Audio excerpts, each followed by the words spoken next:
Rentals by Ward.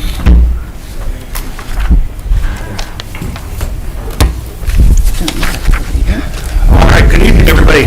Good evening. Whoa. That's the first one in ever. 3 years? I've only been Good here evening to for you. 12 months.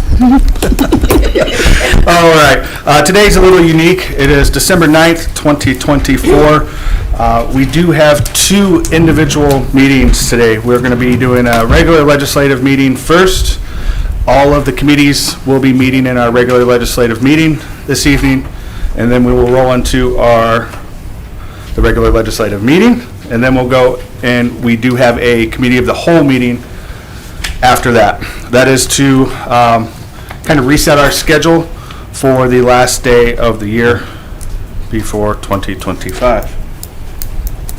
And next week will just be a regular legislative meeting on the stuff that is called out in our committee of the whole meeting this evening. So, as I mentioned, we do have a regular legislative meeting tonight.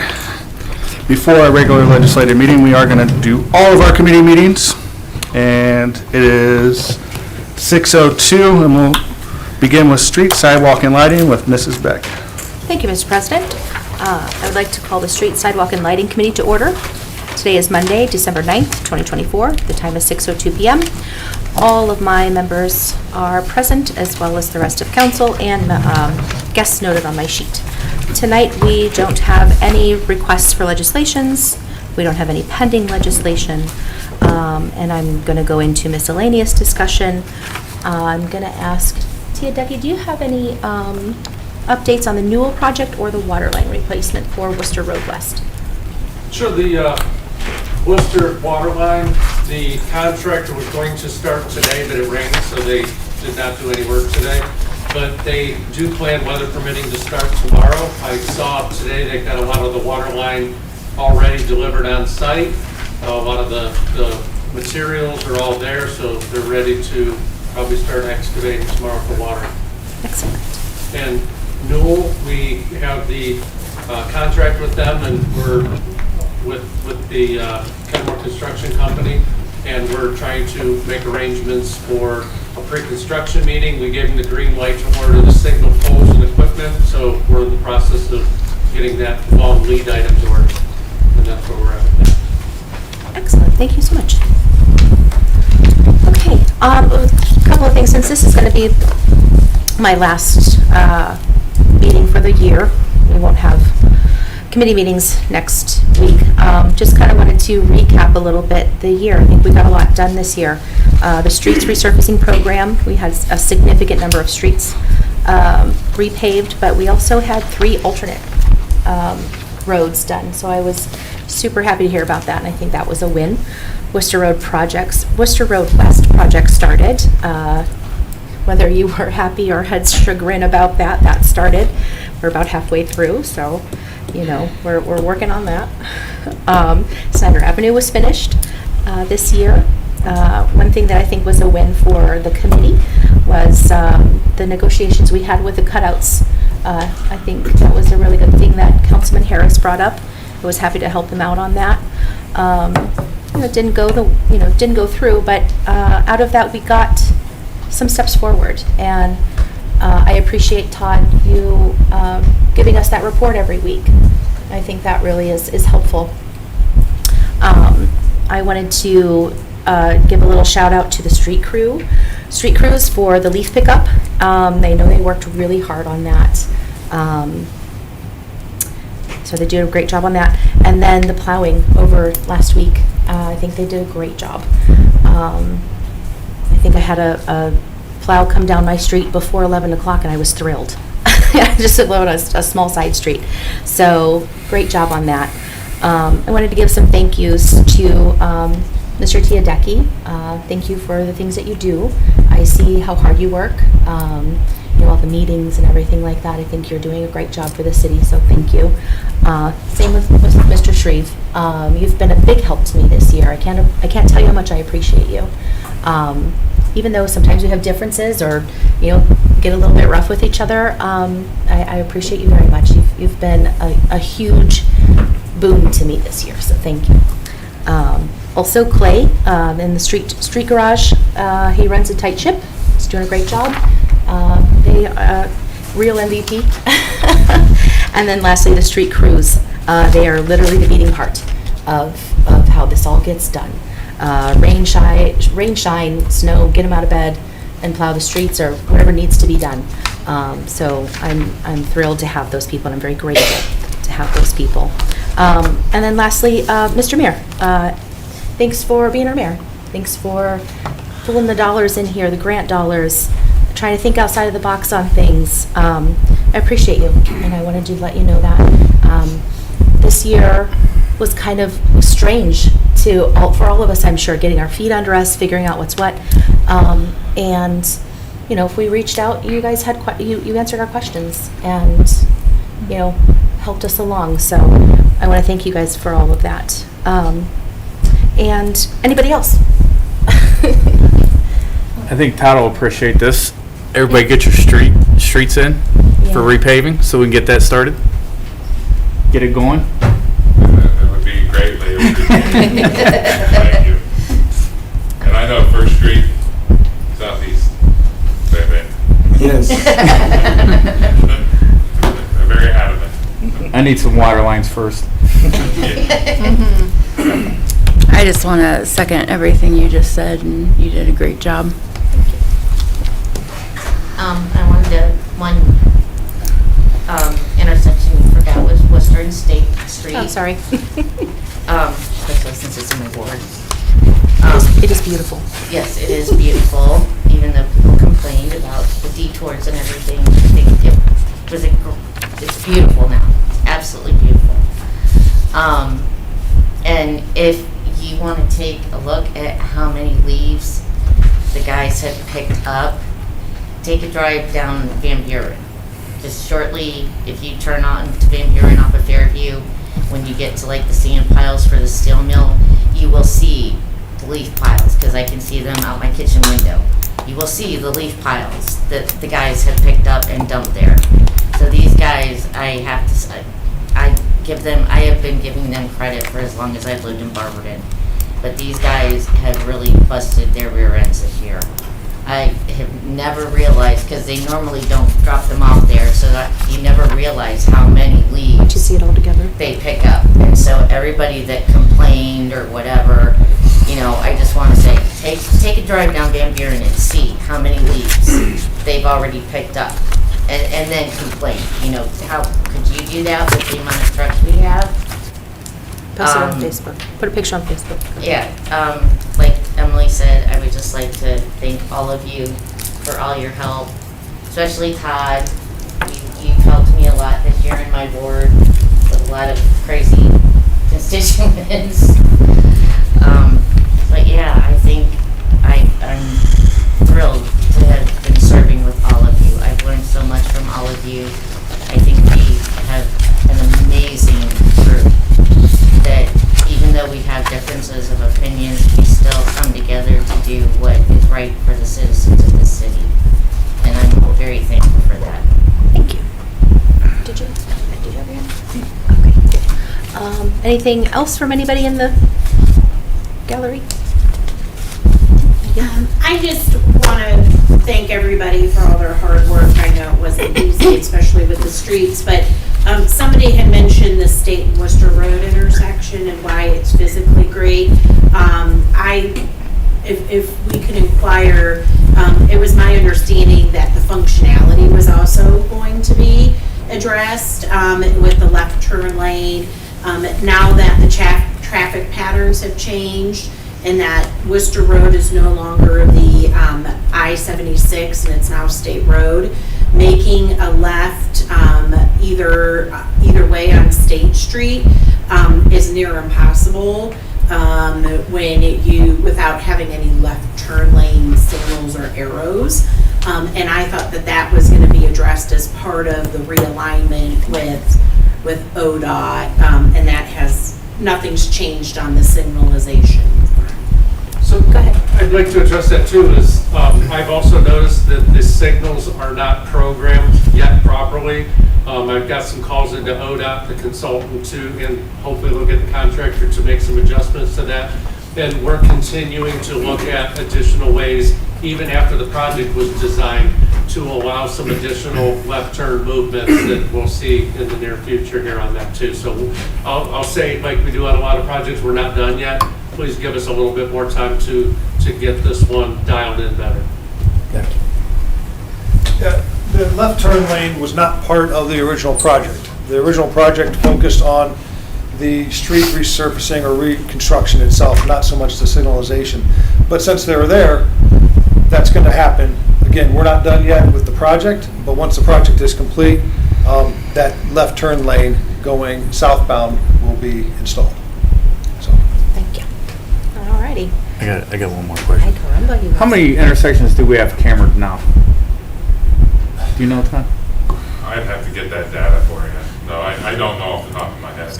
I know last year, I believe we switched over 2. This year, I think we've done at least 2 with the improvement South Van Buren. That'll be Cambered? a camera control down there. And then we eliminated 2 off of Worcester Road West, which 23rd Street and makes Worcester. us not have to, change out the loops there. But so I don't know for sure. I would say 5 to 6 of them, but there may be more. right. So I can try to get that. Yeah, if you could. Yep. Greatly appreciate it. Thank you. Thanks, Chair. Okay, with nothing else, may I have a motion to adjourn? I'll make that motion. I second. Okay, we are adjourned at, somebody tell me the time. 6:13. Thank you, Ms. Beck. Next up is Environmental Health and Social Services, Mrs. Hager. Thank you, President Greer. Environmental Health and Social Services meets in Council Chambers, December 9th, 2024 at 6:13 p.m. in Council Chambers. All members of my committee are present. Myself as chair, Shorter Griffin, Taylor Thompson, and Justin Greer. All other members of council are present, as well as all guests on my list. We have no request for legislation, no pending legislation. Do we have any miscellaneous discussion from my committee or the body? From the gallery? Okay. Well, I would just like to say a quick thank you to everyone. Again, this has been a year of a lot of learning. I sat through a year of meetings before I ran, so even though I watched, meetings and paid attention and everything, it's a lot different when you're sitting in this seat. But I love what I do, and I'm very thankful to be here with all of you. So, if there's nothing else, can I have a motion to adjourn? Second? I'll second. And with that, we are adjourned at 6:14. Thank you, Ms. Hager. Next up is Planning, Annexation, and Codes with Mr. Heidick.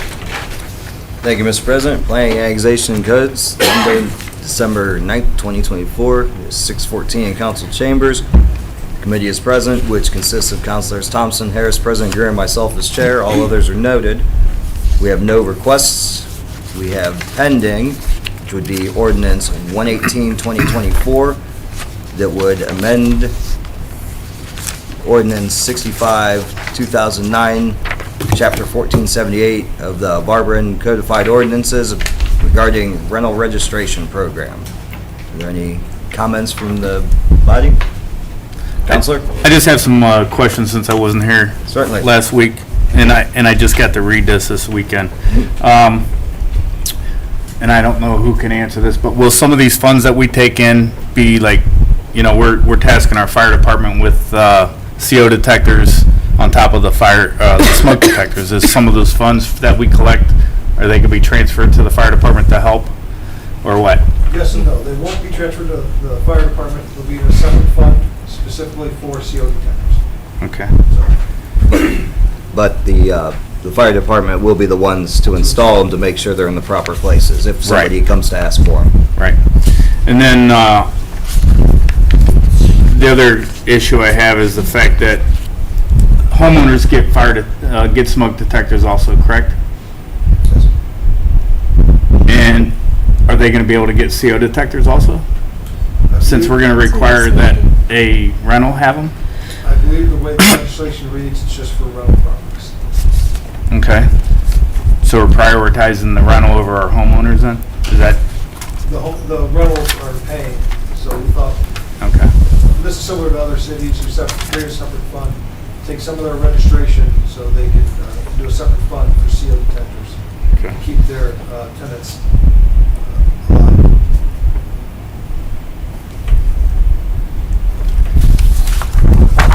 Let me get my list out. We've got time.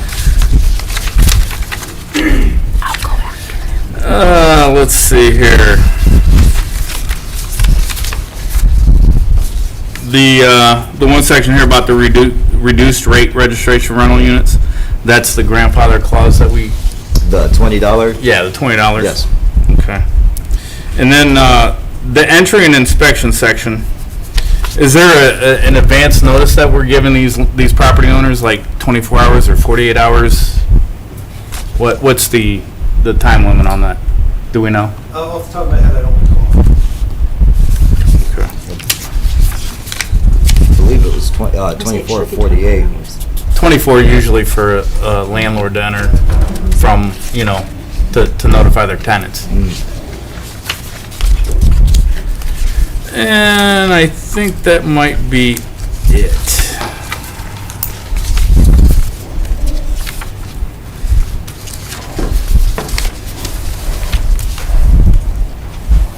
I think that's it. Thank you, Chair. Yep. Counselor? Thank you, Chair. On page 5, letter X, use of rental registration monies collected.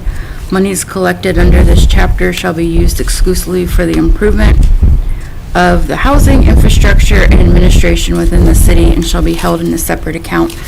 Do we have examples of what that money is being spent on? Mr. Mayor? Examples of how that money's been used? How it's going to be used? The conditions of the use of the money with property inspectors, administrative So things. it goes for wages, it goes for equipment like tablets. We take that out in the field so they can do more work from within their car or out in the field. I'm not sure if we've done any sidewalks, in residential areas, but it possibly could be used for that. We have put up solar-powered speed limit signs with those funds.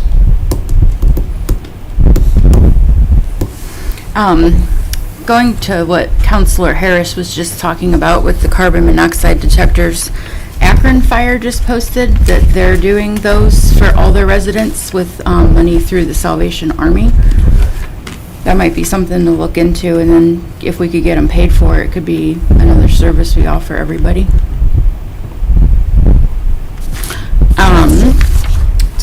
To that, Counselor, the Barberton Salvation Army works under the Akron one, so you would have to talk to them about if they were able to trickle down that to the Barberton Salvation Army. They're under their okay. purview. So would that fall under safety? Or do I just call the Salvation Army and ask them? You could reach out to them, but like I said, the Barberton one falls under the Akron's purview, so I don't think that they have the Barberton one has the ability to negotiate things straight with the city for something like that, if I'm not mistaken. Right. I mean, they could take our suggestions and move it up the flagpole to their board in Akron. So you can definitely reach out to them and see if that's available. I just happened to see it on Facebook, and I know our fire department helped me with my smoke detectors, so. Yeah, and I'm not sure where the Salvation Army received their funding for that. It was a grant or not. Yeah, I don't know. And then, I know Monty was asking, Mr. Harris was asking about the entry and inspection time frame. So this would be like the building department gets to go in and inspect properties? That's, yeah, our building inspectors. Okay, so, and that, they would have all the, I'm gonna word this wrong and I apologize, kind of like qualifiers to fully inspect a building in all aspects for safety? That's part of their job, yeah. Okay, because I know we contract out electrical and some other things, so since we're contracting that out, I'm just seeing that we have the person in our city that can do that. No, they have every ability to, when they do go in, if railings are missing, if steps are missing, if things are completely out of whack, that they have complete knowledge that they can work on that. Okay.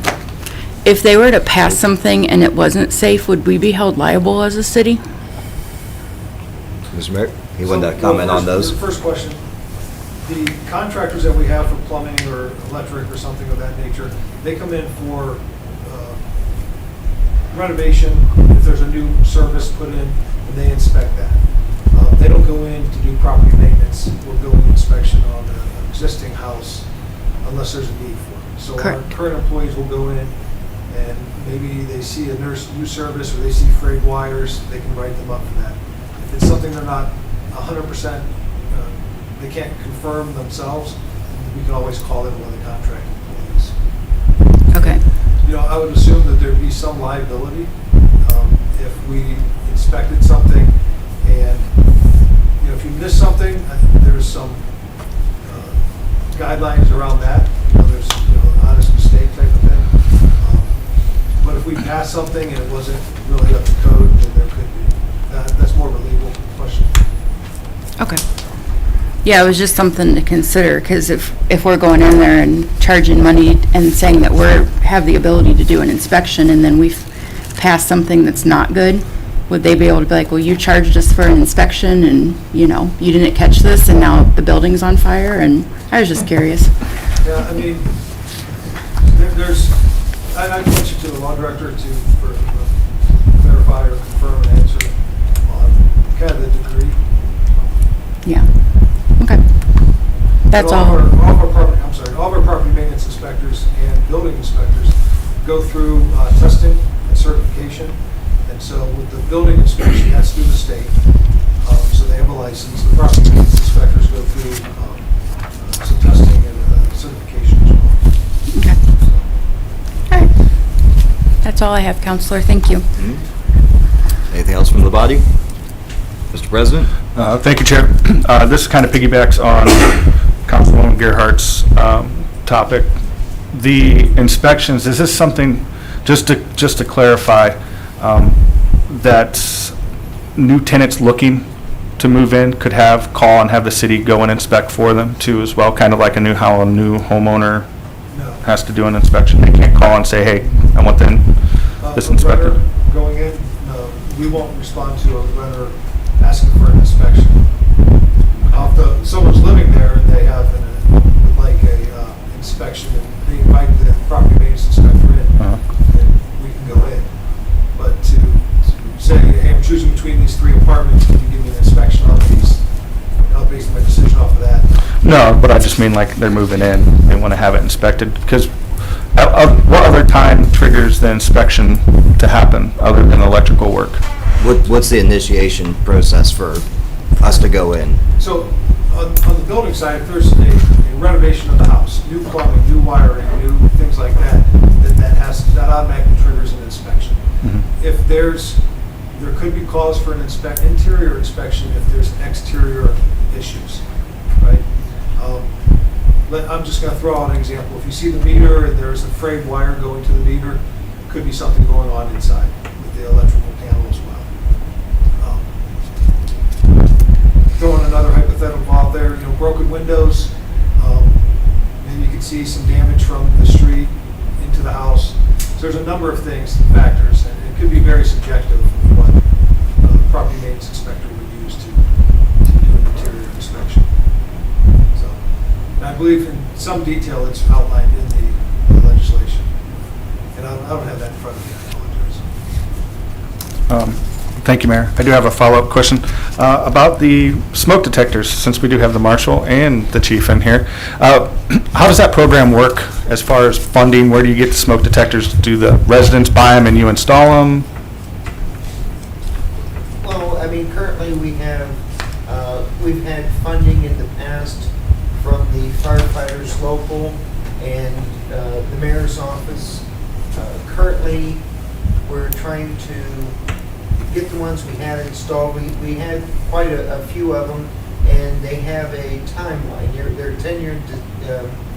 10-year detectors, but we've had them for 2 or 3 years, so we're really trying to get those installed before we order more.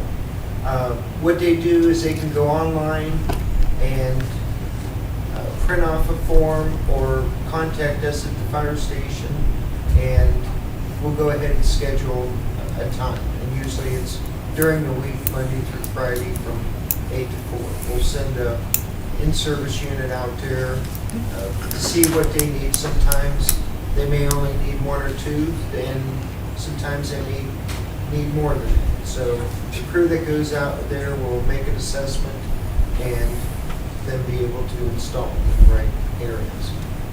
Forgive me for my, is there a cost to the resident at all when they do that? Okay, that's awesome. It's been picked up, like I said, between the mayor's office, the firefighters local, and then just funding we've gotten through grants. Thank you, Chief. Thank you, Chair. That's all I got. Chair. Counselor? Could I piggyback on President Greer? I actually had the firefighters come out and they helped do this for me, and they replaced all 3 of mine, and it was a very great experience. And you can sign up for this service at the farmer's market over the summer also. That's all. Anything else from the body? Gallery? Right, with nothing else, do I have a motion to adjourn? I'll make that motion. Thank you. I'll second. Thank you. We are adjourned at 6:27. Thank you, Mr. Heidick. Next up is City Properties Park and Recreation with Mr. Cheatham. Thank you, Mr. President. At this time, I'd like to bring the City Properties, Parks, and Recreation Committee to order.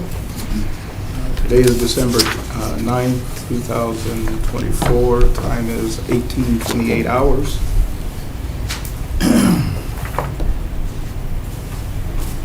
And all members of my committee are present, including myself as chair.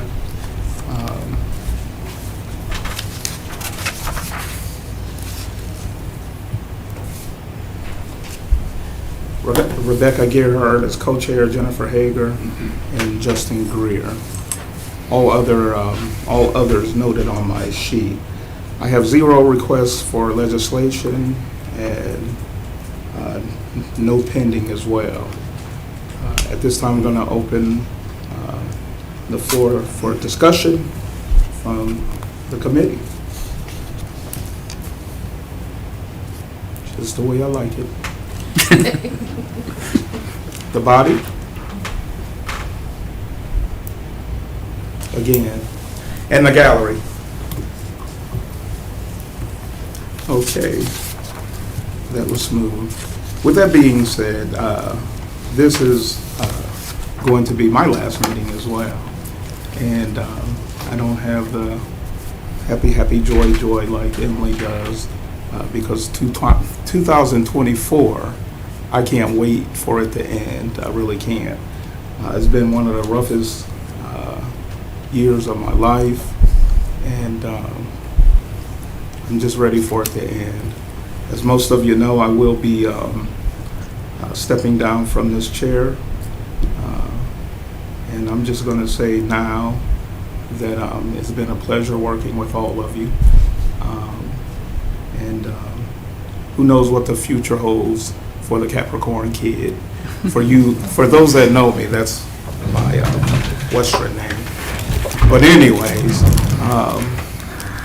I'd just like to say thank you to everybody. Everyone's been professional to work with, and I am thankful for that. I'm thankful for the city of Barberton, and I love Barberton. And I love the direction that Barberton is going in, and I'm still going to be a part of that somehow. And just so you know, I did get my job back downstairs, so I'm happy about that. That's good. With that, do I have a motion to adjourn? No, we have questions. You got questions? No. I just want to say thank you, Kenny. No. It's been an honor, privilege.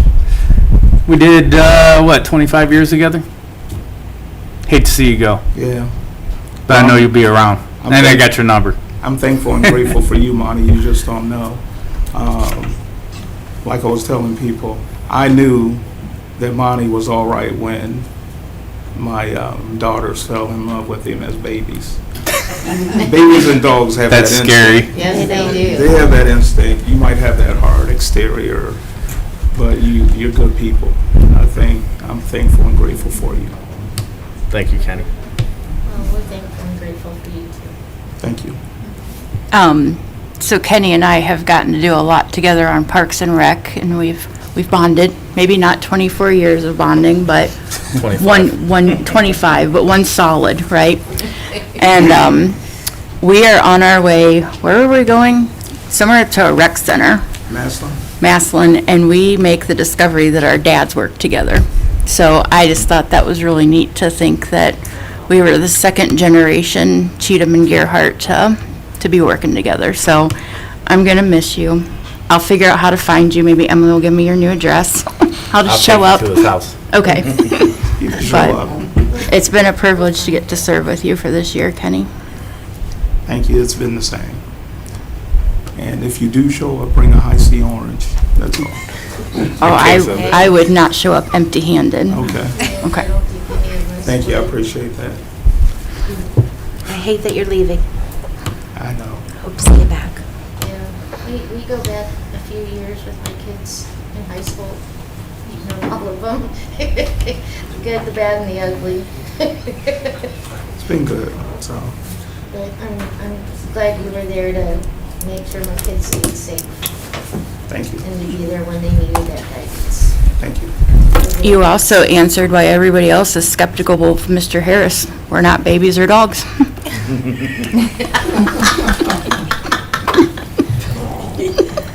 You're getting picked on a bit.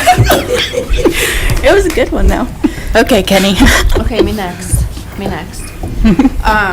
I just want to say thank you, like everybody else, for serving our community, and you've been like family to me. I mean, you married my daughter and my son-in-law a couple years ago now, and just super grateful everything you've done for the schools, for the city, sitting in that chair. I know it's not an easy job, so we just really appreciate you, and we're gonna miss you.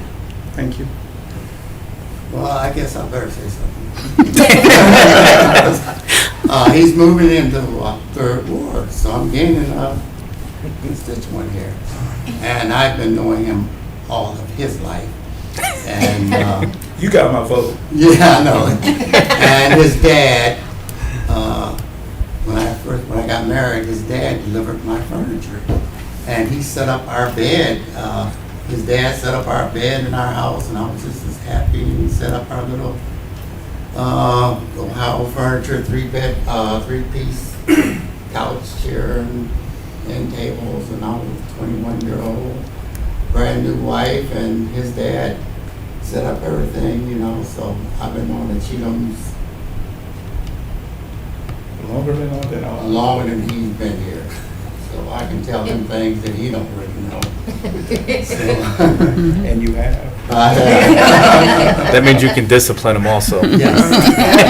Put him in his place. Yeah, so I'm grateful that he's moving into my ward. I'm grateful too that I have known him. And I've known his family and his siblings and aunts, uncles, and all of them. And they were my best friends, always. Thank you, Kim. Thank you. Appreciate that. And I hope you have a better 2025. Me too. It could only get better. Sure. Yes, sir. Thank you, Chair. Counselor, you have served with honor this year, and I know you're moving into Ward 3. To me, that just means not only are you closer to Counselor Griffin, you're closer to me as well, but you're also closer to making that community center happen. And that land is still there, and that dream's not going to die. Thank you. So thank you. Thank you.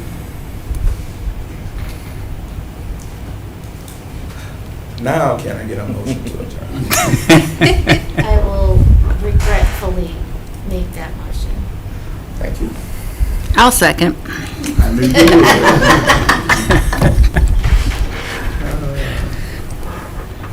would. With that, meeting is adjourned at 18:36. Thank you, Mr. Cheatham. Thank you. Next up is Public Welfare and Safety, Mr. Harris. Thank you, Mr. President. I call the Public Welfare and Safety Committee to order. It's December 9th. Time is 18:36 hours. All members of my committee are present, including Mr. Cheatham, Ms. Gerhart, Mr. Greer, and myself as chair. All other counselors are present, and others are noted on my sheet. We have no request for legislation. We have no pending legislation. Is there any miscellaneous discussion from my committee? From the rest of the body? The gallery. I'll just say I want to send a big thanks to the police and fire departments. They've done an outstanding job all year. They're there as soon as you make that call. I think if I had a medical issue, I want our guys treating me, not some other place.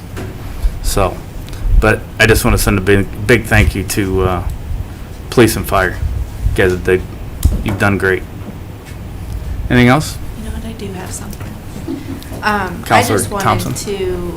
thank you.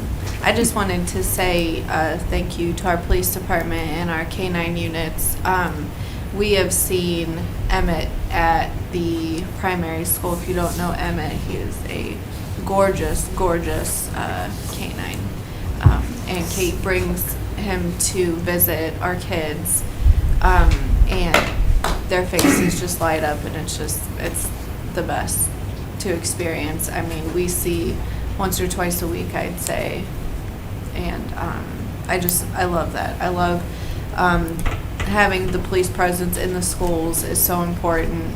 Officer Coburn is our resource officer at primary, and I mean, he's just amazing. So I just wanted to say thanks to them. It's been a great year. That's all. Thank you. Anyone else? Mr. Cheatham. Yeah, I'd like to piggyback on that. Grateful and thankful for the police and fire department, safety forces. Second to none. And just grateful to been a part of that, to see them not skip a beat. And kudos to them, our brothers and sisters in the safety forces. And can't forget about the lady upstairs. That's all. Thanks. Thank you. Anything else? Just want to Ms. Hager? piggyback on everybody else. We do have, in my opinion, the best fire department and police department anywhere in the world. I've had occasion to have the police have to come to my house and for a guy walking in at 4 in the morning, and our EMS for my husband when his back went out. And they're just absolutely always amazing. Just professional, can keep you calm, and just, I mean, they're quicker than you could even possibly imagine. And we are truly blessed in the city to have the safety forces that we have.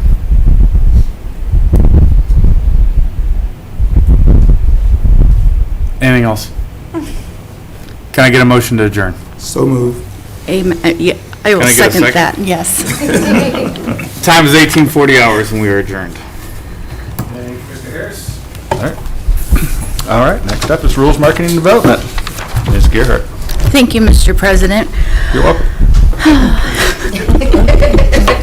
I would like to bring the Rules, Marketing, and Development Committee to order. The date is Monday, December 9th, and the time is simply 6:40 p.m.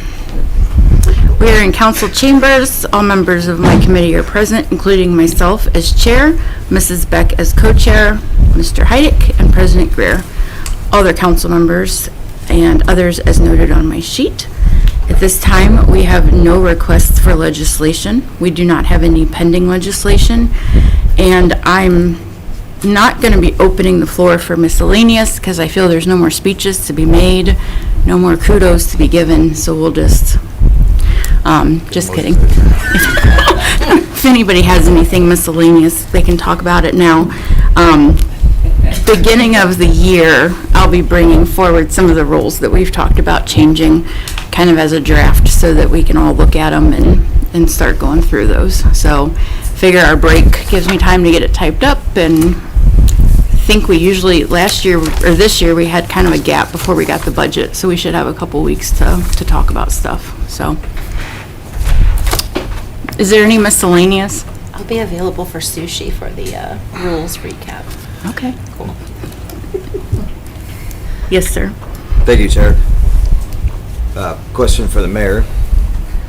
Who's winning the race right now? Getting our website replaced or getting our development code, since her committee and my committee are kind of competing on this one? I'll keep that up in the air for now. We're actively engaged with both and moving those forward. I would say the website is moving faster. Thank you. Thank you, Chair. You're welcome. Any other miscellaneous? From the gallery, anybody? Seeing none, can I have a motion to adjourn? I'll make that motion. Thank you. Second. Thank you. We are adjourned at 6:42 PM. Thank you, Ms. Gerhart. You're welcome. Next up is City Utilities, Mr. Griffin. Thank you, Mr. President. City Utilities, I would like to call this meeting to order today, December 9th. The time is 6:43. We are in council chambers.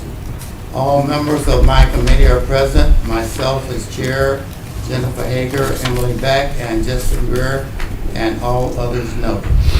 Tonight we have two pieces of legislation requests, and we don't have any pending. But the first is a letter from Carolyn Crawford, stormwater manager, requesting legislation authorizing the mayor to enter into an agreement with the Muskingum Watershed Conservation District partners and watershed management to fund opportunities, including but not limited to additional engineering design and develop acquisition donation documents to further define the area needed for the South Barberton stream creation and wetland restoration.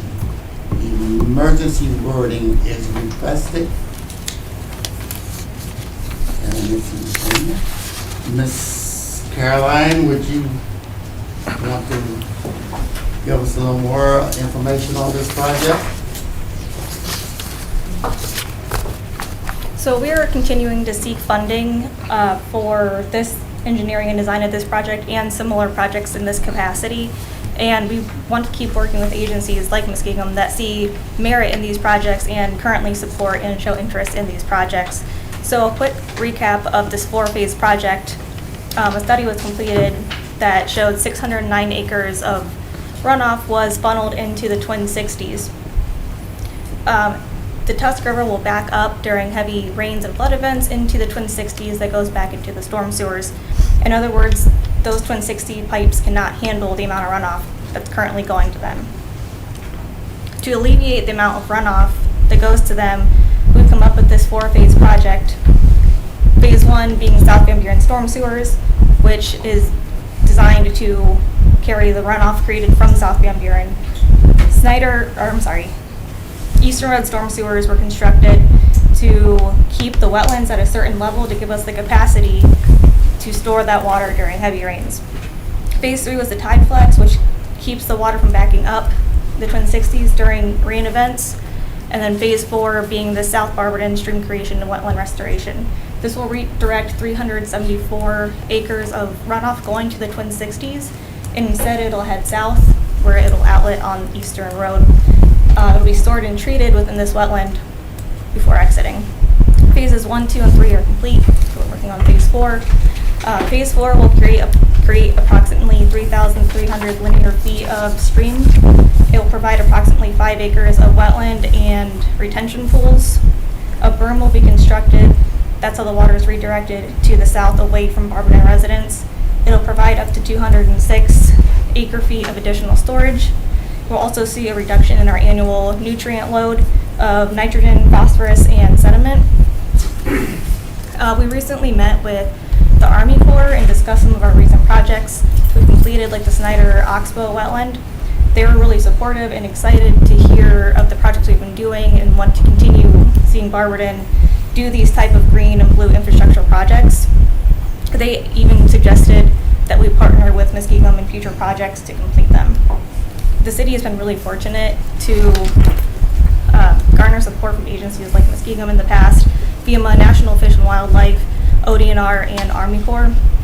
So to continue Phase 4, first thing we're going to have to do is define the land needed to make this a successful project. At that point, we can execute those documents, donate the land to us. Once that's complete, we can finish engineering design. A consultant will complete a detailed environmental site assessment, and at that point, we can then seek further funding for the construction of Phase 4.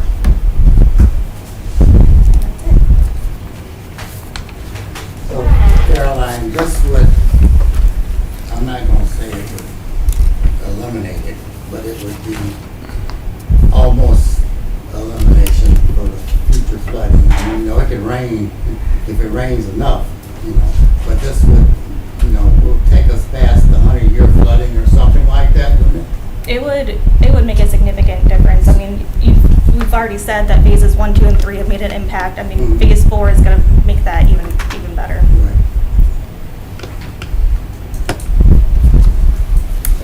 That's Mr. Gerard. Thank you, Chair. And thank you for coming and talking about that and for your responses in my email. Would you say that step 4 would be a priority over anything else we would do for stormwater in other parts of Barberton? Not necessarily. What is it about this situation is this funding through Muskegum is only available in the small portion. If you guys looked at the map I sent, it's only available in that portion. So in that portion that's in the Ping district, that would be a priority, but there's work that obviously needs done all over the city that's equally important. So the timing of this is based on this Muskegum grant being available right now? It's really for any future funding opportunities that come up. Okay. And then do we have any idea of what the cost could be, ballpark? So for design and engineering, we do have a general idea. It's about $150,000 to do the design and engineering for it. Okay. So that's why these grants are really important if we can apply for them. And then the grant could help with the $150,000, or it would help with the next steps after engineering's done? No, it would be paying for the design, engineering, environmental site assessment, and getting those documents together for us. Okay. Then there could be more money later on that we'd be needing to come up with as the city for this? So if we can get this design and engineering done, we would continue seeking funding for the construction, which we've had really good feedback and talk with H2 Ohio through ODNR. We did some feedback from a previous grant we applied for, and they were really excited about it. And I think if we can do this, we would have a really good chance for future funding. Okay. Thank you. Yes, Councilor Hardy. Thank you, Chair. 150,000. And this is on a private property that was bought. Why is the property owner not in talks with this? They had to know when they purchased this, is my first question. And the second question is, can this not wait until construction's done on this allotment that's hasn't had even a hole dug in 2 years? So for the first part, he's donating the land to us. And the second part, I assume you're talking about the housing development? Mm-hmm. That has no connection to this project, and it has no bearing on this project. It can happen with or without it. I have to respectfully disagree, because 619, where the entrance would be, is at a level, according to the federal government, at 1,025 feet, the lowest point of that wetland at 961. There's nothing but land there. If there's 185 houses built, I have to believe that runoff on a 60-foot drop like that has to dump somewhere. And Correct. this being private property, why can't we wait until he's built to see what kind of land that would need, what kind of runoff is going to be created? Because to the north, where the proposed access road would be at Frisbee, is 971, which is 10 feet higher than the dead end on Elson, which leads up to that. And even going further south, Lenti Road is at 979 before Eastern. And then over towards Eastern on Frew Road, Frew Road, thank you, is at the same level, 961 and 962 as Elson. So this development, concrete and asphalt and houses don't absorb water, land does. Why can't we wait until this is constructed to see if he can control the runoff on his property rather than taking on more land that we already have a hard time keeping up with mowing grasses in the city. Now we're going to have to keep up with a wetland. So, This is his property. He should be, why is he not entering into agreements with this? By him donating this land, he's skirting what he knew was there to begin with, in my eyes. And with the elevation levels, like I said, there's nowhere else for it to go once something like that is constructed. He only has 400 feet of an opening that touches 619, which means he's going to dump everything in an over 60-foot drop westbound of running water. If that project isn't done, where's the water he plans on mitigating going to go? so by ordinance, any construction or land disturbing activity over 1 acre or greater has to manage the stormwater management on their property. So we're gonna know when they submit plans if they're handling their water according to ordinance or not. They cannot by ordinance increase the velocity or amount of water pre and post construction. That's called post-construction BMPs. Those will be in place. So again, there is no connection between this wetland project and that development. And I'm happy to share the ordinance if you want to read through it and see how everything is calculated out. That is designed by a professional engineer and it's reviewed by a professional engineer. And do we have the flood mitigation plan for his allotment? They haven't submitted it yet. But once it's submitted, it will be reviewed like anything else in the city. Mr. Hyde, Mm-hmm. like Carolyn said, this has nothing to do with Truson Farms. If you don't do nothing, it's still gonna rain, whether Truson Farms is gonna be there or not. Rainwater control what's going on in South Barberton. Like she said, when their project is done, he has to have everything going to control his water, the runoff. He has to have that. This is water that Mother Nature puts down. So if you don't do something about it, it's still gonna rain. Now, if you can stop the rain, I would say yes. If you tie the rain in with the agreement with Mr. Weintraub and Tucson Farms and all like that, I'd say, oh, sure, but it's still gonna rain. Rainwater controls what's coming in South Barberton. The swamp and all that was there eons ago. So we have a way to fix this and get free money. And all you're gonna do is to be able to divert this water when it gets to a certain level, to go through the wetlands, to go to the Tuscarawas River instead of going through South Barberton. It's really a no-brainer if you think about it. Because she already said it, they have to have, before they get the permits, they have to control their water. Now, if you can stop the rainwater, I'll go with you, but other than that, you can't, we have to do this.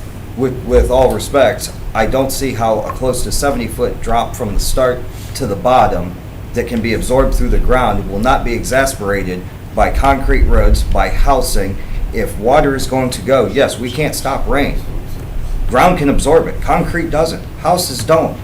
The elevation levels around it, if he could control and mitigate the water as a plan like that, which has not been submitted, I imagine one had to have been submitted during the original PUD, which is now expired, am I correct? Correct. Okay. Why wasn't even a holdup? Why was no house built? And I don't want to hear the costs of things. I see houses in neighborhoods built, Slate Ridge was built, all this. It's my contention that without this project, water can't be mitigated for 185 houses on a damn near 70-foot slope. Especially when you look at the federal government maps that show it's completely surrounded by higher levels except for one place, the dead end of Elson, where it dumps into. Elson Point in the middle of it, which past officials have lamented even building, the middle of it was raised up to 964. It created a bowl down there. And now I'm going to be told that a housing allotment is somehow going to be beneficial with a wetland that he owns, that the developer and the property owner owns, for us to take it on when he's the one that owns it? We've known that this has been a problem back when we talked about this with the failed grant request again. We knew it was a problem how long ago? Why is it when the BCDC had it, nothing was moved on it? But suddenly it's in developer hands, which the people that were on this council 2 years ago promised a $40 million investment. Our director's talking about $150,000 for the wetland. I ain't seen him $40 million investment go in there. If he's promising $40 million, slice off $150 and fix it his damn self. Because that, to me, for us to take on problems that somebody else not only has the responsibility to take care of, and knew it walking into it, is absurd to me.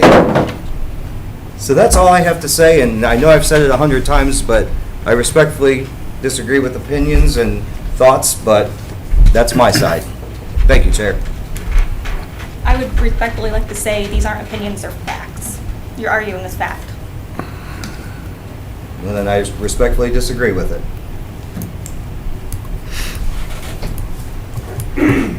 Yes, Mr. Shulman.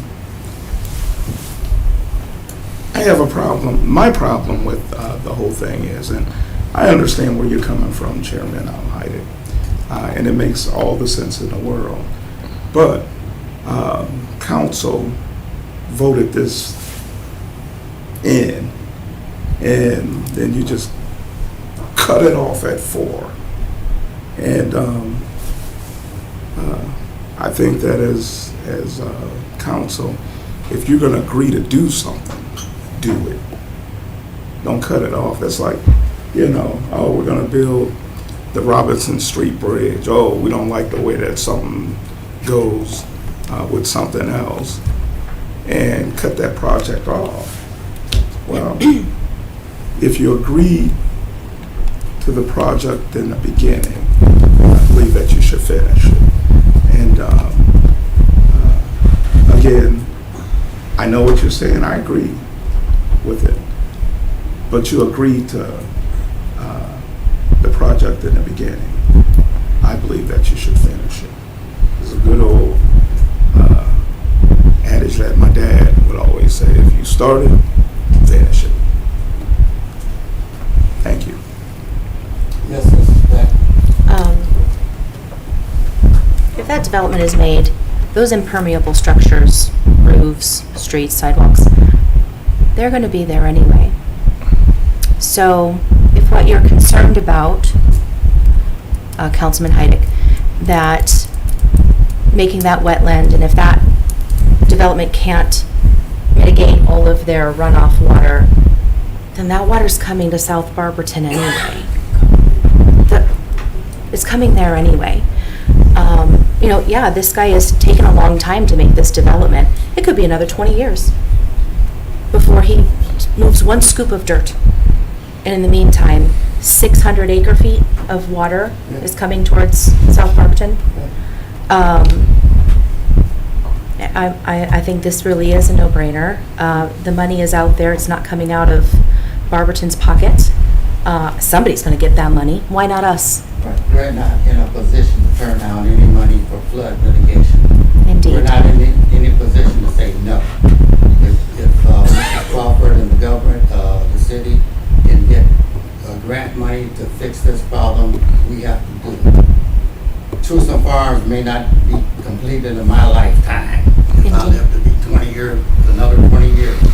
But the flood water and the raining is going to continue. So if we do this,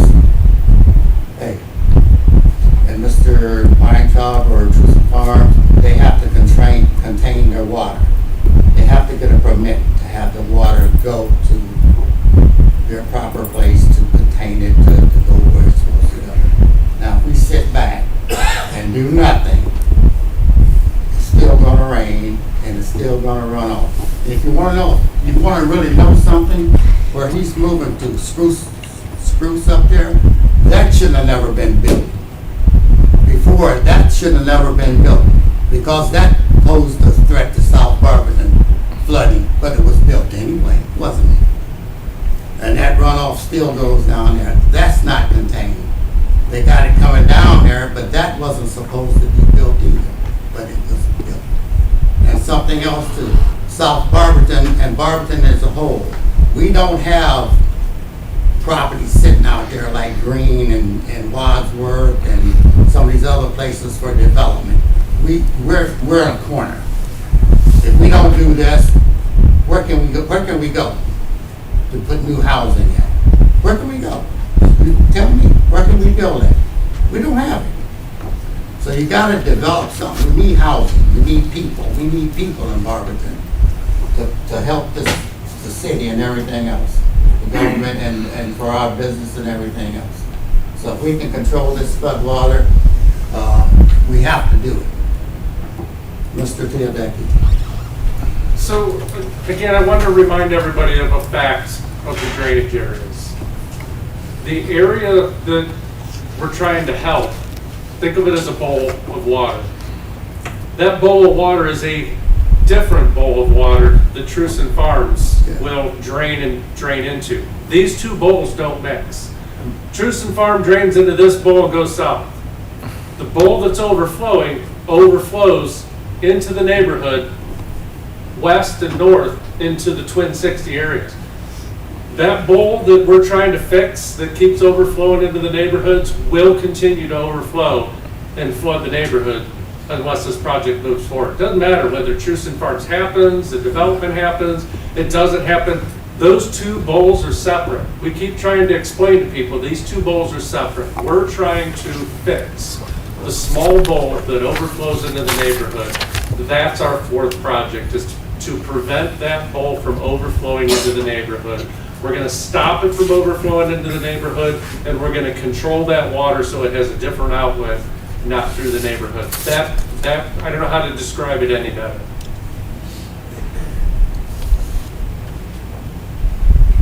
Do we have any more comments? Yes, Mr. Harris. Who owns the property just to the west at the dead end of Elson? By where the church is. Well, it's yeah. Is it all church property there? And All the way we down to own Elson, or some. what? I think the city owns a few parcels there, and then there was another owner, I'm not sure who owns it. There's a mixed bag of people or entities. Elson Point's there. No, this is north of Elson Point. This is at the dead end of Elson. There's actually a guardrail there. Well, it's full of water now. Huh? It's a swamp. It's a wetland. Right. I'm just wondering who owns that property there. If it's the one directly west of where Elson is, that would be part of the. Well, I'm looking at the area immediately west of this so-called pond or whatever it is. Yeah, that's all one part of that parcel. Do you know who owns it? Wine shop or whatever their business is. This area here that's at the dead end of Elson is a wooded area. To the east of it? It's to the west of Weintraub's property is what I'm talking about. It's actually south of the church. I think, do you want to come here and look at it? It's Yeah. wet. South of the church on Frey. Right here. Oh yeah. There's a wooded area I'm there. fairly sure that's the. There's a guardrail at the dead end of Elson. Who owns that property through there? I'm pretty sure that's the mixed bag of different owners right there. Okay. All right. And the property that you're talking about putting this in is still Weintraub's property, correct? Yes. Okay. And we don't have any paperwork or contracts or anything saying that he's going to donate the land? We provided you with the paper saying that he is a willing participant. Did he sign it? Yes. He did sign it? Yes. I actually probably have a copy with me if you want to see it. Did you guys provide it before, Caroline? What's that? Did you provide it before? Yeah, it was within the Yeah. email, big 16-page packet or so. Yeah. I don't have any further. Do we have anything else? Y'all already, or anybody? Do we have a motion to call for this? We'll make that motion. You want a second? I'll second. Motion second. All in favor? Aye. Aye.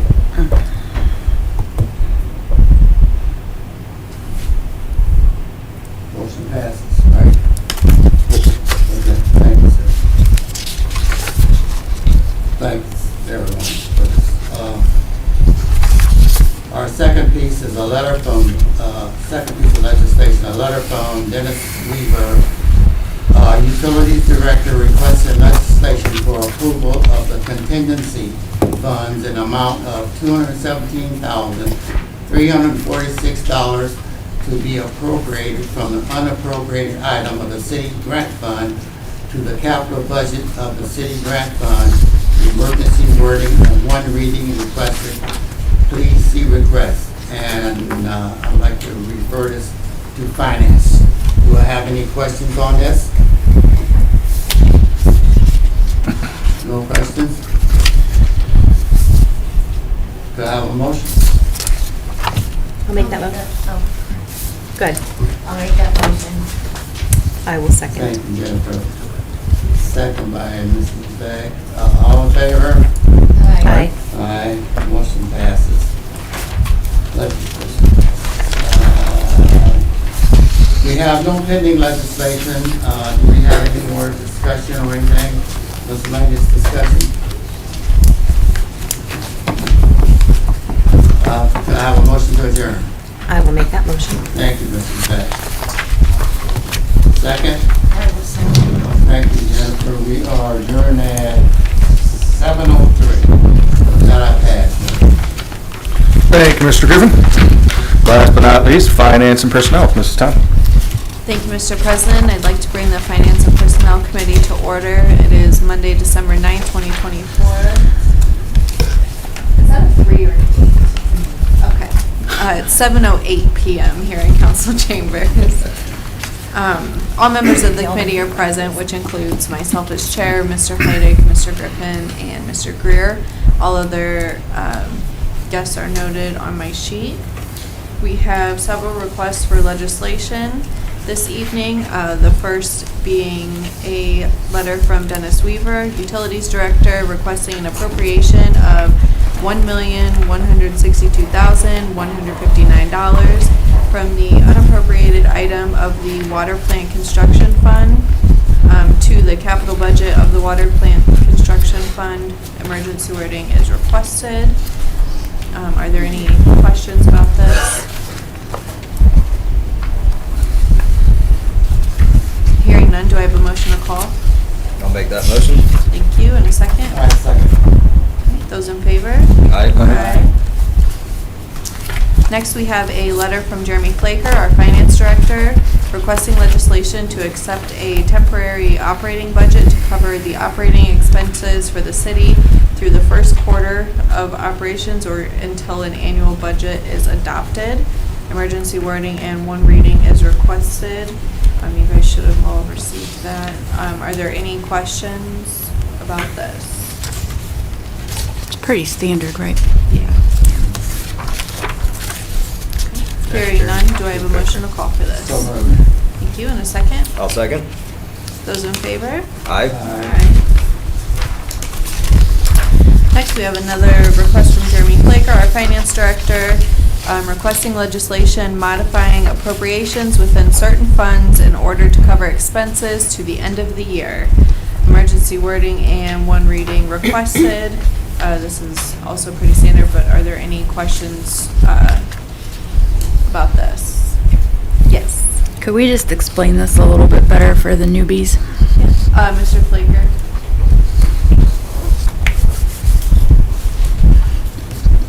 So throughout the year, a lot of these are personnel costs at times.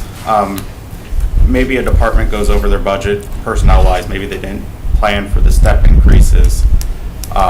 for individuals, or maybe they had a little more overtime than anticipated. So what happens is the budget itself is out of compliance from what you guys passed at the beginning of the year. So before the end of the year, I have to make sure everything's in compliance from a budgetary standpoint, or else the city gets in trouble for it. So basically what this is doing is it gets anything that might be in the negative or could go in the negative here in the next few weeks, get it out of a negative state so it doesn't go into negative state, so we don't get in trouble by the auditors. Because if if it does go into negative before the end of the year, then the auditors could cite us for budgetary non-compliance. So it's just to prevent that, basically. Okay, thank you. That makes sense. Thank you. Are there any other questions? Hearing none, do I have a motion to call for this? I'll make that motion. Thank you. And the second? Second. Those in favor? Aye.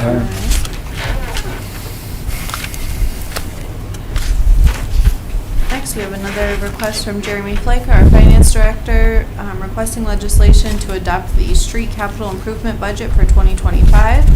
Emergency wording and one reading requested. Are there any remarks? Yes. Thank you, Chair. I know this is finance, and this really falls into streets. This change, requesting an early budget for the streets, happened, Mayor, correct me, we started doing that like 2 years ago? Several years ago. I really haven't noticed an increase of, or a sooner start date. Do we plan on, that's the reason why we did it, right? Was to try to get a bid, try to go out for bid for springtime instead of waiting until the end of the year.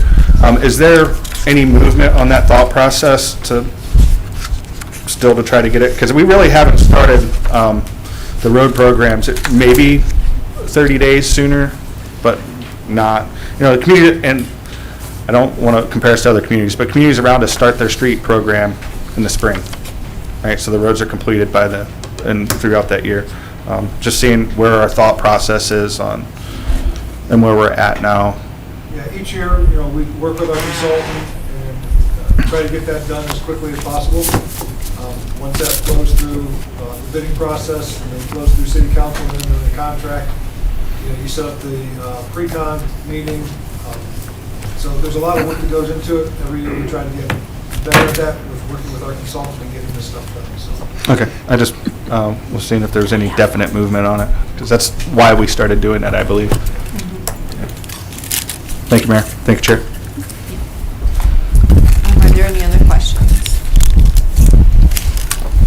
Hearing none, do I have a motion to call, please? Thank you. And a second? I'll second. Okay, those in favor? Aye.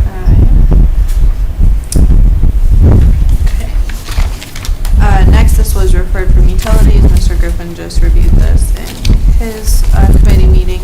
This is a request from Dennis Weaver, our utilities director, requesting legislation for approval of the contingency funds in the amount of $217,346 to be appropriated from the unappropriated item of the city grant fund to the capital budget of the city grant fund. Emergency wording and one reading is requested. Did anybody think of any questions for this one?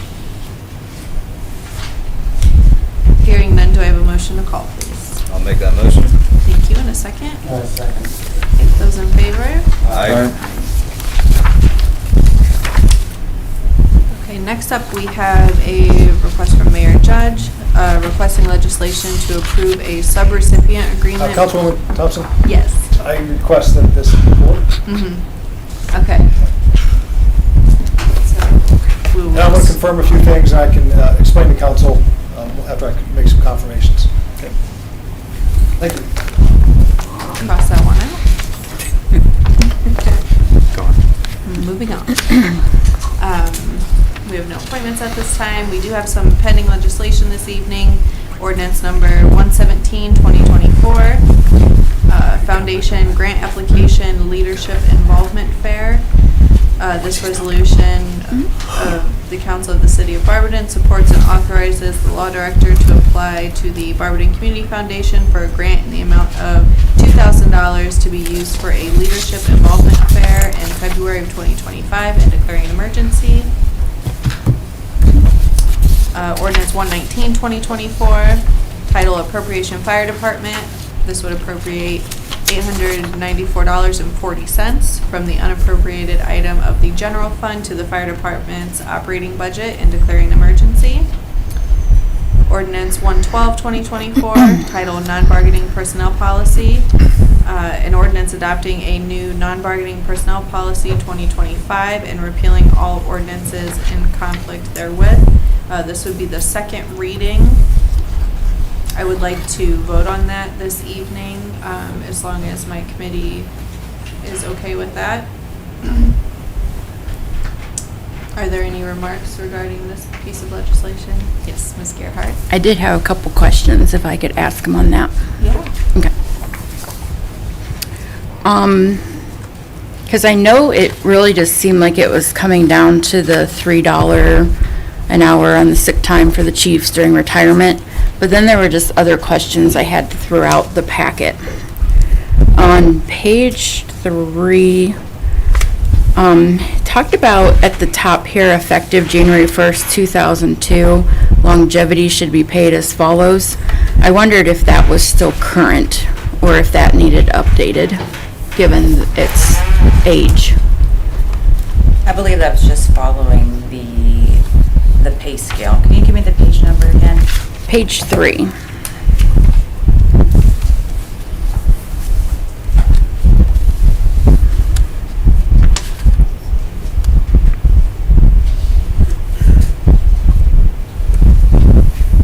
No, the non-bargaining does get longevity. But that's the amount, or does Yes. that, okay. Yeah. It felt low in today's market, so I just wondered if that needed to be increased. I don't know. I couldn't remember, didn't we talk about getting birthdays off? Was it still a birthday? This would be a change based on the, typically non-bargaining follows the same pay schedule, the same holiday schedule as AFSCME. And with the last bargaining session, with that approved contract, we put back in Good Friday, sort of keep That's the right. holidays at the number 14. I couldn't remember. I remember We just, birthdays yeah, talked about. Used to be correct. Okay. And then back to the top, that's just, those amounts are still good? Or that's just what they need to be left at? I was just trying to change a handful of things, and it's the last, no other, no bargaining unit has longevity. So it has been that amount. I don't know if it's since inception, I believe so. Just felt low, and it's 22 years old. I didn't know if while we're amending this, we'd want to bring it up or anything like that. On page 4, under direct appointments of elected officials, such employees shall receive vacation according to the following. After your probationary period of 4 years, you get 10 days. Is this still the,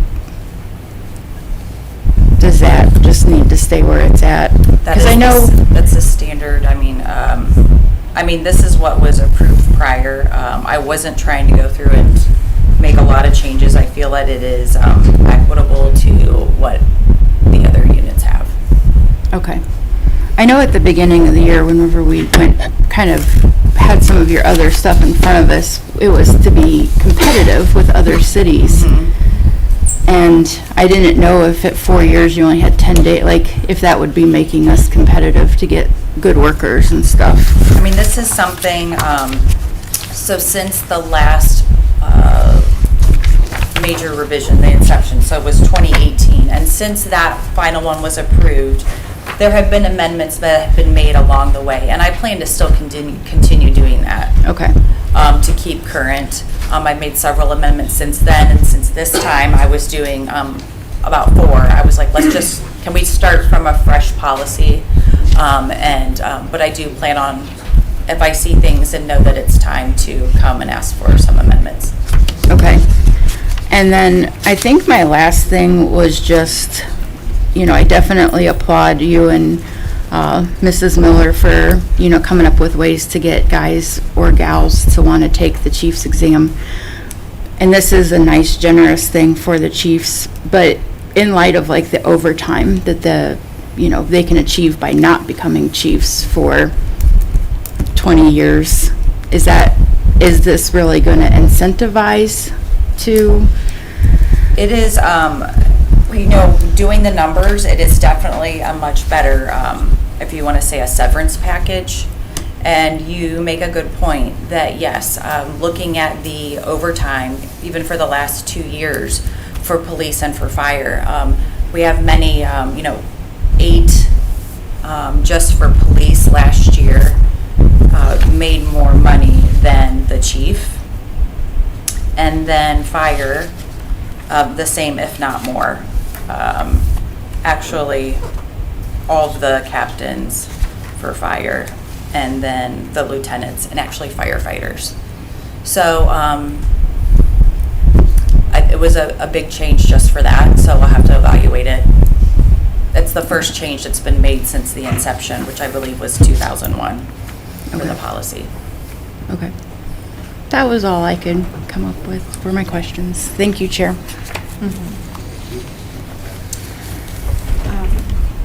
I think you definitely make a good point when it comes to incentivizing people to want to move up to become chief. If they're making more where they're at, I can see how, people aren't going to want to do that. So hopefully we can find other ways to make that happen. Mr. Harris, did you have something to add? Yeah, I don't have any questions for Ms. Eisman, but I have a couple comments. Sure. I think the timing on this is suspect. What's the big rush?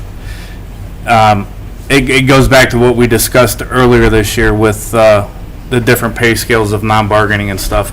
It's a Band-Aid on a bullet wound. It stops the bleeding for a little bit.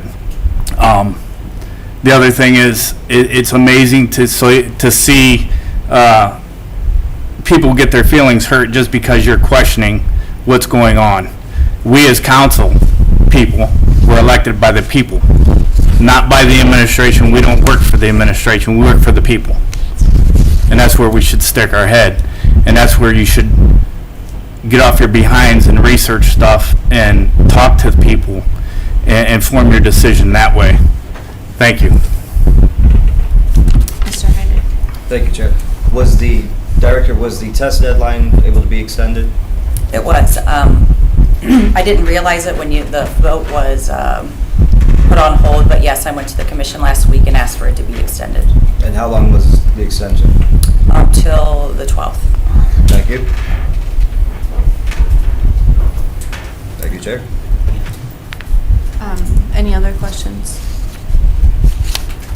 Anything from the gallery?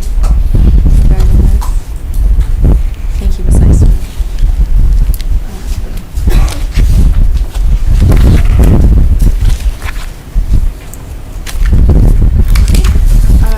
I'll go ahead and open this up for miscellaneous. If there's anything for finance and personnel, anything from the body,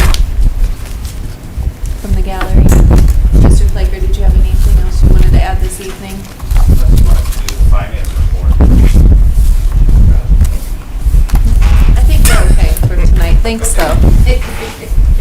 Catch you next time. Okay, with nothing else, I'd like to motion to adjourn, please. I'll make that motion. We are adjourned at 7:25. Thank you, Mrs. Thompson. That concludes our committee meetings for this evening. We're going to take a 10-minute break and come back, and we'll cruise through the rest of the meeting.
I need to. Why? We miss you. Keep missing. All right, we're going to begin here shortly. If you can turn your cell phones off or on silent, it'd be much appreciated. Council, ensure your microphones are turned on.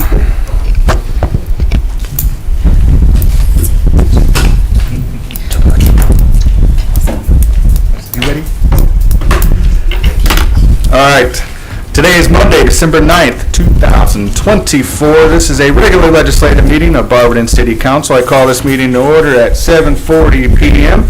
Please stand for the Pledge of Allegiance, followed by invocation by Mrs. Hagan. I pledge allegiance to the flag of the United States of America and to the republic for which it stands, one nation, under God, indivisible, with liberty and justice for all.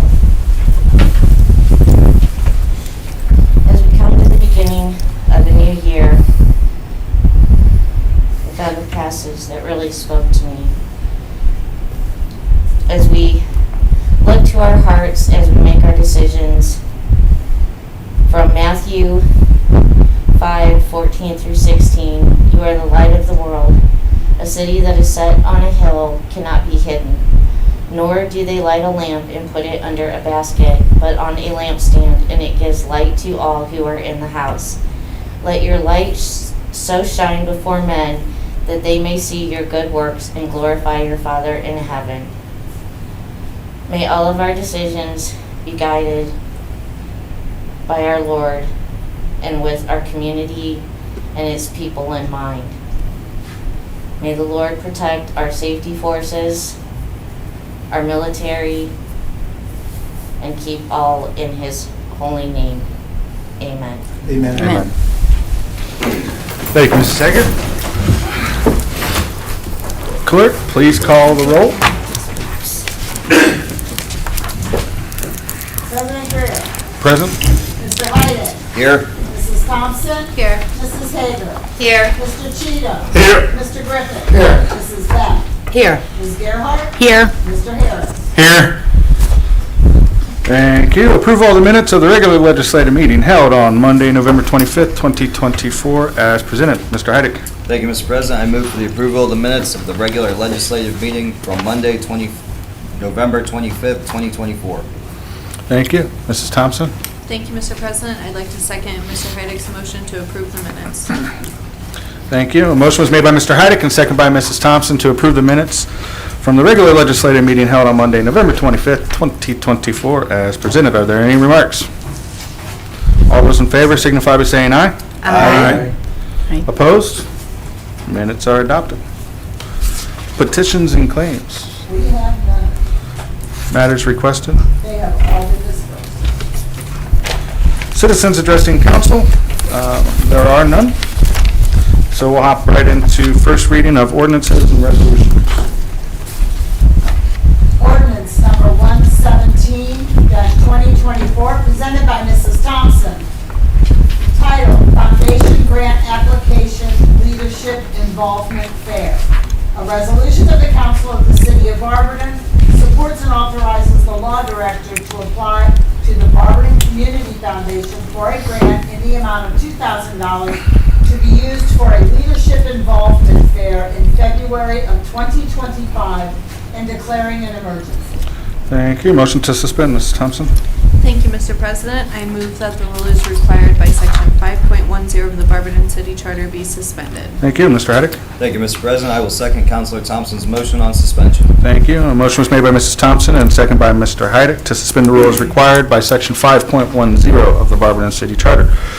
Are there any remarks? Clerk, please call the roll on suspension. Mr. Cheatham.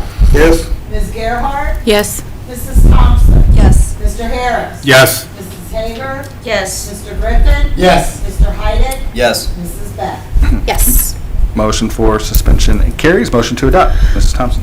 Thank you, Mr. President. I move for the adoption of ordinance number 117-2024. Thank you. Mr. Heidick. Thank you, Mr. President. I will second the motion to adopt. Thank you. A motion was made by Mrs. Thompson and seconded by Mr. Heidick to adopt ordinance number 117-2024. Are there any remarks? Clerk, please call the roll on adoption. Mrs. Beck. Yes. Mr. Heidick. Yes. Mr. Griffin. Yes. Mrs. Hager? Yes. Mr. Harris? Yes. Mrs. Thompson? Yes. Ms. Gerhart? Yes. Mr. Cheatham? Yes. Motion for adoption, please. Ordinance number 118-2024, presented by Mr. Heidick. Title, amending ordinance 65-2009, chapter 1478 of the Barberton Codified Ordinances.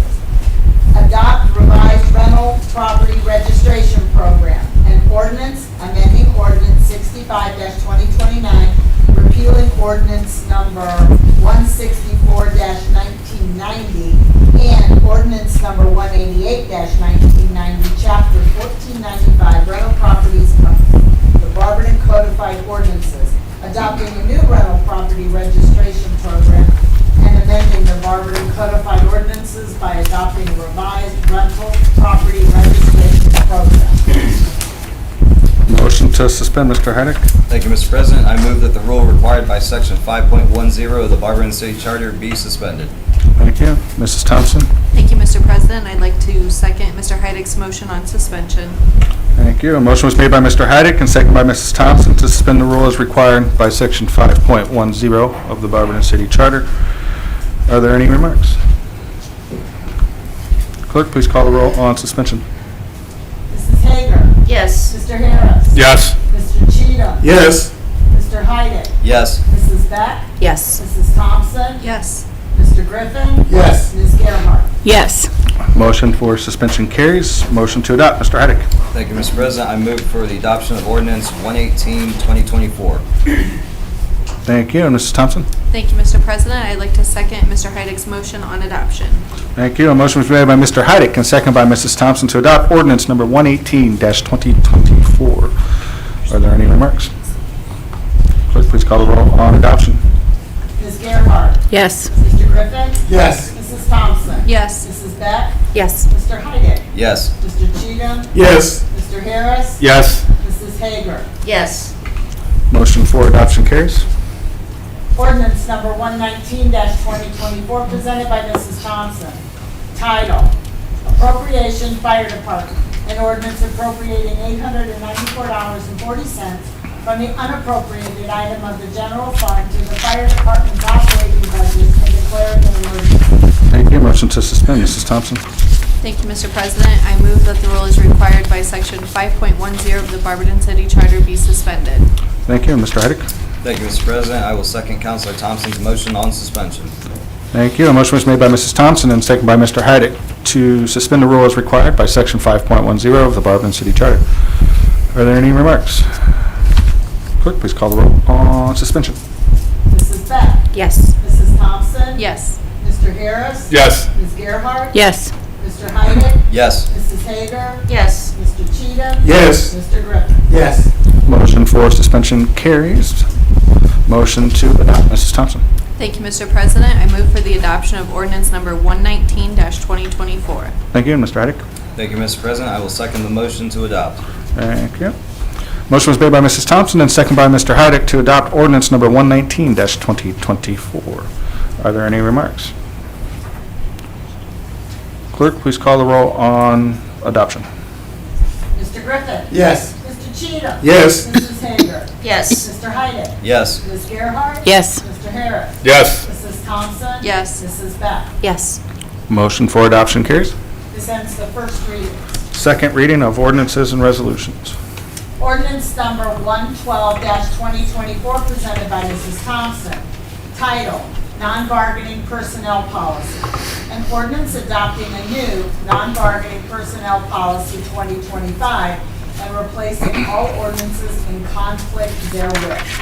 This is the second reading. The first reading was on Monday, November 25th, 2024. Thank you.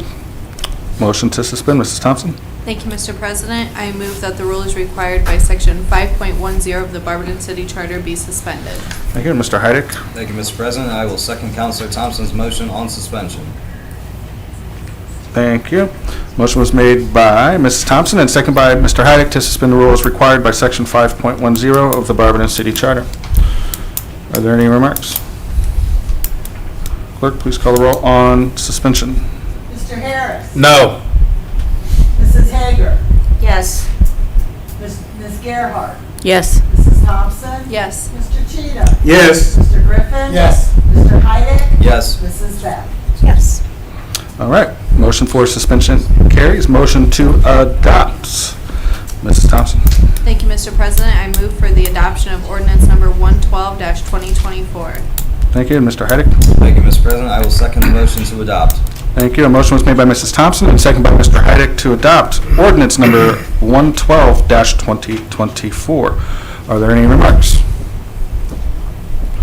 Clerk, please call the roll on adoption.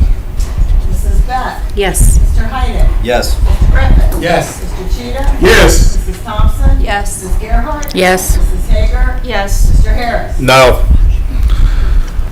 Motion for adoption carries with 7 yea, 1 nay. This ends the second reading. Third reading of ordinances and resolutions. We have none. Appointments. We have none. Miscellaneous and unfinished business. Is there anything from department heads? All right, anything from the body? All right, well, everybody said their piece earlier. Just want to send a thank you to council members. This is your first full year of committee meetings. You guys are awesome rock stars. And it's greatly appreciated to have council members that are involved and interact and ask questions and communicate not only with each other and with us, but with the administration and mainly with the residents. And that's huge. I've heard nothing but good things about council. So following up with that, Mr. Cheatham, hate to see you go, man, but we completely understand. Thank you for everything as far as going back to your service. You've done nothing but served your community in this country. So your service to being an officer, to being a resource officer, where I met you, being young, to being an awesome family member. The stories, everybody knows you, your family, through events. So you're well involved, and then to step up and be a council person, that's awesome. And so good thank you for that. I don't necessarily know everything about it. All right. But you have been, and always will be part of everybody's family. That's how we all see you. It was weird calling you Kenny for the first time. Really weird. Well, thank you, and if I may, I'd just like to say I'm proud of the young man that you turned into. Thank you. Yeah, we met not under a normal high school. So thank you again. This is a announcement for the food basket. I think you sent out an email, correct? To as well, to locally. But this is some information about food baskets for needy families. It's the 38th annual Christmas food drive to help those in need. It's going now through December 16th, and we are collecting. Is there another location for collecting money? Finance department, just how much Patrice's asking. Okay. Finance department is collecting funds for this program, and it looks like we're going to be bugging some council members too as well. All donations need to be to the city finance department by Monday, December 16th. You can also make checks payable to Teresa Cope down with the food baskets in the memo line. And then they'll also need help with shopping and sorting on Friday, December 20th, and distribution of the baskets Saturday, December 21st. So if you want to volunteer, get with Lori or go down there to the finance department and poke them for more information. That's the one that makes sure you guys all get your. Yeah, so you kind of want That's the one you want to take off. I do. Okay. Yeah. So with that, just a quick reminder for this meeting, we do have another committee of the whole after this meeting, so stick around, we're not going anywhere. And then again, once more, next week will be our final meeting of City Council, which will be a regular legislative meeting to finish out the year. And Yeah, and then coming back next year, our responsibility will be to fill the shoes of Mr. Cheatham. So that'll be the next big thing on our plate. With that said, I don't have anything else, so Mayor, do you want to do it now or wait until after our second meeting? We'll do it now. It's good. I can do it now. So, just kind of in relation to Councilperson Beck's comments earlier this evening and some other council members, thank you for those comments about our city employees. All the city employees do a great job. They're well-trained, and we work very hard together each day. Sometimes operations may look easy, but that's because after multiple meetings, hours of discussion, reviewing various scenarios and the changes that we have to deal with at other levels of government, county, state, federal level, we continue to address the hurdles that we see and we come across, and we'll continue to do this, but thank you for the kind words. I'll pass that along as well. I want to thank the residents who attended my open office hours this past weekend. We are continuing to collect non-perishables and toiletries for the month of December and January, and monetary donations. Again, those are all going to Barberton and the Salvation Army. We have increased the number of businesses around town that are collection points. There's about 6 more businesses, so I will get that to council as well. We posted that on social media last week, but I'll get that to council. In 2 days, on the 11th, we'll have here in this room a meeting from 5 to 6:30, a community engagement and capital improvement night with the public to discuss capital projects. We're continuing to work on the budget for next year, meeting with department heads. As mentioned by Ms. Caroline Crawford earlier, we did meet with reps from the Army Corps of Engineers last week on site. Over the years, we've built a great relationship and a lot of momentum with the Army Corps, with Muskingum Watershed, with FEMA. And it's great to see the benefits of that communication and that relationship, the grant funding and the expertise that we get. And when I sat in your seat, these organizations told the mayors in office that, you know, there's very little or nothing that can be done. And that was about it. And if you look at the different levels of government that they kind of oversee or what their responsibility is, it kind of makes sense, right? FEMA is dealing with loss of life down south with major floods where we have repetitive flooding. But to be able to have a project partially funded by FEMA to deal with 3 flood-prone streets in town is a huge achievement. To work with Muskingum Watershed, which has a very small slice of the community that pays into it, to have them interested in Barberton, to have reps from the Army Corps of Engineers up here, not after a flood, because I've seen them up here after a flood and they say, well, no, we're not going to cover this. To have them up here beforehand working with us on site is a huge achievement. So appreciate all the work that's been going into that. Recently, I've met with some property owners / developers from out of state. They're very interested in expanding here in town, mostly focusing on manufacturing, so we're working on that. I also met with an existing business who we've been working with over quite a bit of time now on expanding their operations here in town, trying to find the right building for them and how we can do that. So a lot of potential, a lot of positiveness as we move forward. And then just finally, the health district meeting for December is canceled.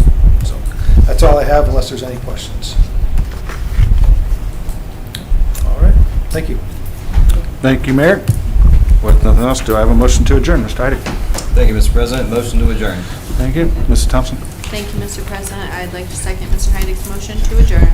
Thank you. It was moved by Mr. Heidick and seconded by Mrs. Thompson that we adjourn. All those in favor signify by saying aye. Aye. Opposed? Didn't think so. This meeting is adjourned at 7:59. As promised, there is a committee meeting here. Committee of the whole meeting. I'll give you just a couple seconds to get ready for that, if you're not already. On top of it. That's what I like. All right. That's not right. Okay, today is December 9th, 2024. This is a committee of the whole meeting for Barberton City Council. And I call this meeting to order at 8 p.m. We're going to forego the Pledge of Allegiance since we just did that. Citizens addressing council. There were none as of the legislative meeting. However, I will ask public if there's, Mrs. Eberhardt? I have If you want to address council? Yes. Step up to the mic, full name, address, and the reason you're speaking. I'll give you 5 minutes. It's just a rules technicality, and I don't know if there was an issue about the rental registration, because the actual agenda from the legislative meeting did not have it written as declaring an emergency, but the legislation itself contains that. So you had that as that, and I just didn't know if there was a technicality, because the actual agenda does not say declaring an emergency, but the actual ordinances do. And you read it as such. Type it in the top, It's in the actual legislation. I just want to make sure you guys have a clean ending to the year. It's good. However, it was passed is how it'll be. So if it was passed with emergency wording, then it will be passed with emergency The wording. actual, yeah, it's in the actual draft. If it's- It just is not listed on the agenda. It just wasn't listed at the top, and I don't copy and paste all this. When I get these down, I just take from the top, so. All right. Thank you, Mrs. Eberhardt.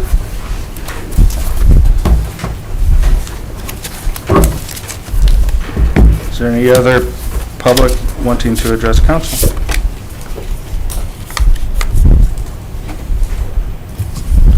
All right. I'm going to jump into the committee reports. And we'll start with street, sidewalk, and lighting with Mrs. Beck. Thank you, Mr. President. Street, sidewalk, and lighting doesn't have anything to report. That I pass. Thank you. Environmental Health and Social Services, Mrs. Hager. Environmental Health and Social Services has nothing to report, and I pass. Thank you. Planning, Annexation, and Codes, Mr. Heidick. Thank you, Mr. President. Planning, Annexation, and Codes has nothing to report. That I pass. Thank you, Mr. Heidick. City Properties, Parks, and Recreation, Mr. Cheatham. Thank you, Mr. President. City Properties, Parks and Recreation met tonight, and we had nothing. So with that, I pass. Thank you. Public Welfare and Safety, Mr. Harris. Thank you, Mr. President. Public Welfare and Safety met this evening, and we had nothing. And with that, I pass. Thank you, Mr. Harris. Rules, Marketing, and Development, Ms. Gerhart. Thank you, Mr. President. The Rules, Marketing, and Development Committee has nothing to report this evening, and with that, I'll pass. Thank you, Ms. Gerhart. You're welcome. City Utilities, Mr. Griffin. Thank you, Mr. President. City Utilities met tonight, December 9th. All members of my committee were present, myself, the chair, Jennifer Hager, and Beck. Justin Greer and others who noted, we had 2 requests for legislation to call for. The first, a letter from Caroline Crawford, Stormwater Manager, requesting legislation authorizing the mayor to enter into an agreement with the Muskingum Watershed Conservation District partners and watershed management to fund opportunities included but not limited to additional engineering design and develop acquisition donation documents to further define the area needed for the South Barberton stream creation and wetland restoration. The emergency wording requested. We did have remarks from several people, but we made a motion and it was passed and we voted on, a motion was made, we voted on, and it was also passed. Our second piece of legislation, a letter from Dennis Weaver, Utilities Director, requesting legislation for approval of the contingency funds in amount of $217,346 to be appropriated from the unappropriated item of the city grant fund to the capital budget of the city grant fund, emergency wording, and 1 reading requested. A motion was made, and we referred this to finance, and we voted on it, and it was passed, and with that, we made a motion to adjourn. We adjourned at 7:03, and with that, I pass, sir. Thank you, Mr. Griffin. All right. Mr. Griffin and Mrs. Thompson hold all the cards tonight. So, Finance and Personnel, Mrs. Thompson. Thank you, Mr. President. Finance and Personnel met this evening in council chambers at 7:08 PM. All members of the committee were present, as well as all of their council members and guests as noted on my sheet. The committee is calling for the following legislation. The first being a request from Dennis Weaver, Utilities Director, requesting an appropriation of $1,162,159 from the unappropriated item of the Water Plant Construction Fund to the capital budget of the Water Plant Construction Fund. Emergency wording is requested.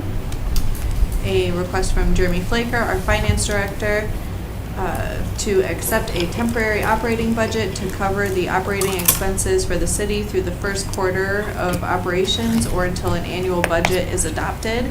Emergency wording, one reading requested. Another request from Mr. Flaker, our Finance Director,